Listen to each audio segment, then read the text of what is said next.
Welcome to JD के maths से मैं जितेंद्र। आज की क्लास में हम बात करेंगे पार्ट 5 का नाम है समांतर श्रेणी। और समांतर श्रेणी की प्रश्नावली 5.2 का छठवां सवाल है। 5.2 के जितने भी पहले की एक क्लास में हमने अभी तक 4 सवालों को कवर किया, 5 सवालों को कवर किया सॉरी। इन 5 सवालों को देखने के लिए डिस्क्रिप्शन बॉक्स में लिंक डली है, तो उन सभी सवालों को पहले देख लेना है। और प्रश्नावली 5.1 को भी पूरी तरीके से सोल्यूशन किया है क्लास टू क्लास, उसको प्ले लिस्ट के माध्यम से आप पूरी तरीके से क्रम बाई क्रम से सभी क्लासों को देख सकते हो। तो आपको एक बार डिस्क्रिप्शन बॉक्स में जाकर एक चेक कर लेना है कि इन सभी क्लासों की लिंक वहां पड़ी है, तो उनको देख लेना। तो अब बात करते हैं प्रश्न क्रमांक 6 की तरफ। तो प्रश्न क्रमांक 6 की तरफ से पहले आपको सिर्फ एक काम करना है कि अभी तक अगर चैनल को सब्सक्राइब नहीं किया है तो चैनल को सब्सक्राइब जरूर कर लेना। इसके बाद हम देखते हैं प्रश्न क्रमांक 6। तो प्रश्न क्रमांक 6 है, क्या एपी 11852 ... का एक पद माइनस का 150 है, क्यों? अगर इसका पद माइनस का 150 है तो क्यों है, जी आपको इसका कारण बताना। अगर आ जाता है तो सही है, अगर नहीं आता है तो लिख देना है ये पद माइनस का 150 नहीं होगा। तो इसको सॉल्व करेंगे, यहां से हल हमने देखा कि एपी में दिया गया है, तो एपी में देखना है, एपी में देखना है 11 8 और 5 2 ... का माइनस का एक 150 में पद है और ये क्यों है। ठीक है, यहाँ पर लिख देना है ये क्यों है।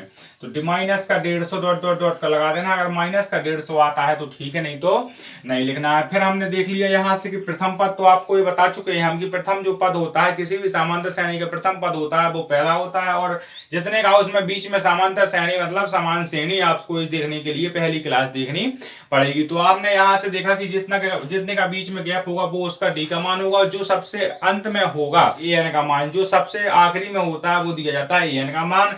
और जितने पद होते हैं जैसे 1 2 3 4 2 ... माइनस का 150 अंतिम पद जो होता है उसे बोलते हैं ए एन।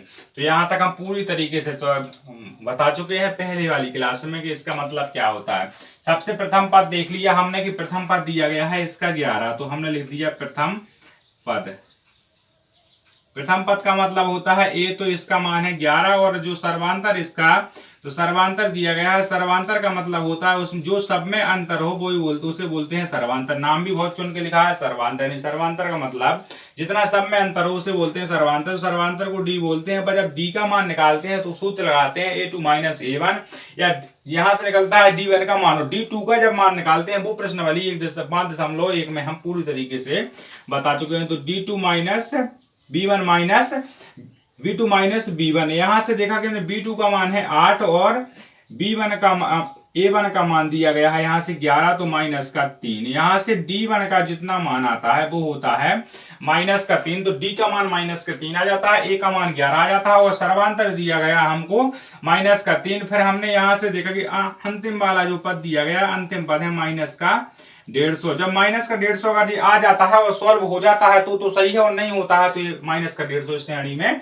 नहीं आएगा। फिर यहाँ से देखा हमने कि एन का मान अपन को ज्ञात करना है, पर बताना है कि है तो ठीक है और नहीं है तो बिल्कुल गलत है। तो यहाँ से देख देना है सूत्र ए एन बराबर ए प्लस एन -1 और डी का डी। तो ए एन का मान है माइनस का 150 और ए का मान दिया गया है 11 प्लस एन -1 और डी का मान माइनस के 3 है। तो माइनस का 150 11 प्लस का, इसमें प्लस का माइनस का गुणा हुआ तो माइनस के 3n, और यहां से माइनस माइनस का हुआ तो 3 प्लस का हो जाता है।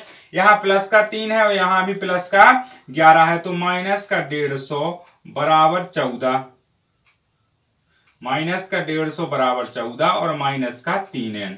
यहां से जे जब 14 दाएं से बाएं भाग जाएंगे तो माइनस तो जाएंगे, हमने बता दिया कि माइनस का प्लस और प्लस का माइनस होता है। तो हमने यहां से देखा तो माइनस का 3n बराबर माइनस का 3n। आप कहोगे इस तरफ क्यों लिख दिया, तो यहाँ लिखते हैं माइनस का 150 बराबर का चिन्ह लगाने से पहले 14 को खींच के ले आते हैं दाएं से बाएं तरफ, तो माइनस का 14 बराबर हो जाता है माइनस का 3n। ठीक है, इस प्रकार से बिल्कुल सही तरीके से लिख दिया हमने। फिर यहां से देखा हमने माइनस माइनस कितना हो जाएगा, माइनस 164 हो जाता है, 164 हो जाता है। इसके बाद माइनस का 3n, तो यहां से देखा n बराबर 164 माइनस का और माइनस का 3, तो यहां से जे वाला माइनस माइनस से कट जाता है। पर 164 में हमें भाग लेके बता दो आपकी 3 का भाग कभी जाता है तो 164 में कभी भी 3 का भाग नहीं जाता। अगर विभाज्यता का नियम नहीं बनता है तो यहाँ पर कमेंट बॉक्स में उसकी लिंक पड़ी है। तो यहाँ से लिख दिया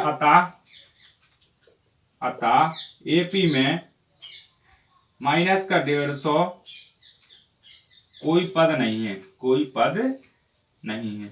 माइनस का 150 कोई भी पद नहीं होता। अगर यहां से निकल जाता है, मान लो यहां पर हो जाता है, मान लो यहाँ पर 2 हो जाता, और 2 होता 1 हो जाता, मान लो यहाँ पर 1 होता 4 की जगह पे, यानी इसका इकाई का अंक 1 होता, तो यहाँ से 5 15 30 7 21 संख्यान वाला पद हो जाता माइनस का 150। अगर पूरा तरीके से भाग नहीं जा रहा है तो इसका लिख देना है कोई ये एपी नहीं है। फिर देखते हैं हम 6वां वाला सवाल। तो इस सवाल को सॉल्व कर चुके हैं पूरी तरीके से। और वीडियो का पूरी क्लास का सेशन समझ में आया तो वीडियो को भाई एक बार लाइक और शेयर जरूर कर देना है, तथा चैनल को सब्सक्राइब भी कर लेना है। और अगर आपको अभी तक त्रैमासिक परीक्षा में जो पार्ट है 9वीं से 12वीं तक के जो भी जितने भी विषय हैं, सब विषय का अगर अभी तक सॉल्यूशन नहीं मिला है तो आपको चैनल को सब्सक्राइब कर लेना है। और डिस्क्रिप्शन बॉक्स में लिंक डली है कि किस वाली बुक से कितना आना है, कितने चैप्टर्स आने हैं त्रैमासिक परीक्षा में और अर्धवार्षिक परीक्षा में। तो हमने हर एक विषय का अलग अलग वीडियो बनाया है 9वीं से लेकर 12वीं तक के। तो इन सभी क्लासों को देख लेना है, डिस्क्रिप्शन बॉक्स में उसकी लिंक लगी है। अब हम मिलते हैं प्रश्न क्रमांक 7 में और 8 में 9 में। इन तीनों प्रश्नों को एक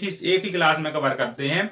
तो इन तीनों प्रश्नों को देखने के लिए डिस्क्रिप्शन बॉक्स में लिंक पड़ी है, तो वीडियो में आ जाना है और उस सभी सवालों को देख लेना है। अगर वीडियो पसंद आया हो तो लाइक और शेयर तथा चैनल को सब्सक्राइब कर दें। धन्यवाद।